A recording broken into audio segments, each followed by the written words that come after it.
North Korea v US live, updates as North Korea refuses to halt nuclear development, latest. North Korea has rejected calls to halt its nuclear program despite Donald Trump's administration ramping up pressure on Kim Jong-un's regime. Here are live updates and the latest breaking news on the North Korea crisis. South Korean Prime Minister Lee Nak-yeon called for North Korea to end missile and nuclear programs and come out onto the path of denuclearization on the Korean peninsula. On the 67th anniversary of the start of the Korean War on Sunday, he warned, the North continues provocative military actions such as launching a ballistic missile. North Korea's state media rejected the calls for denuclearization, saying, "We should make every effort to strengthen our national defense with the nuclear capability as the backbone."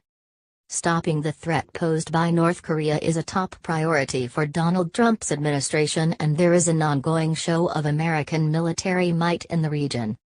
Emotions are running high in America after U.S. student Otto Warmbier died last week, just a week after being released in a coma from detention in North Korea.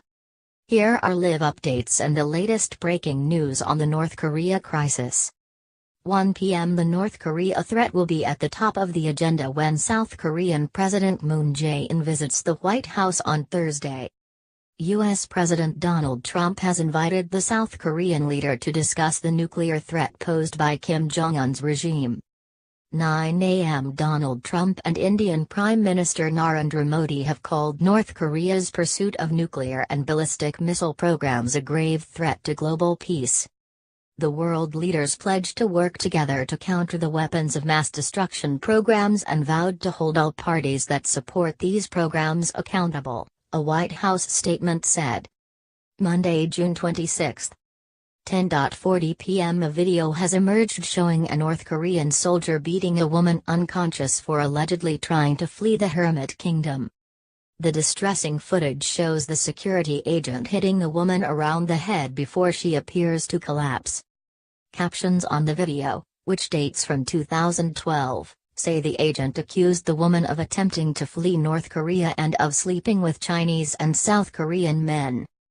9 p.m. The U.S. plans to place China on its global list of worst offenders in human trafficking and forced labor. U.S. Secretary of State Rex Tillerson has dropped China to Tier 3, the lowest grade, alongside Iran, North Korea, and Syria.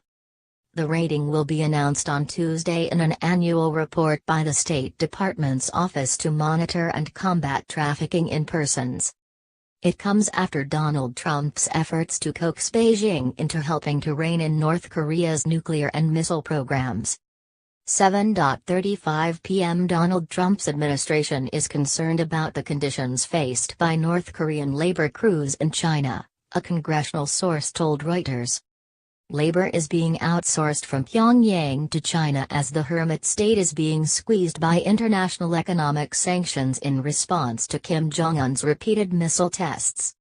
4 p.m. North Korean officials have visited Benidorm to look for inspiration for the secretive state's own large beach resort in Wonsan.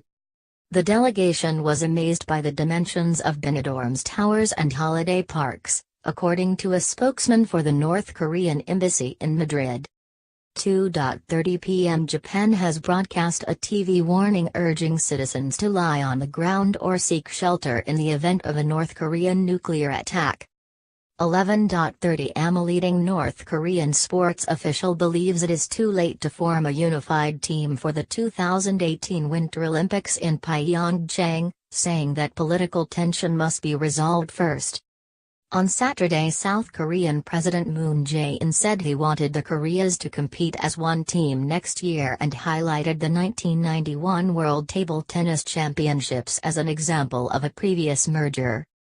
11 a.m. The new U.S. ambassador to China Terry Branstad has said that stopping the threat posed by North Korea will be a top priority.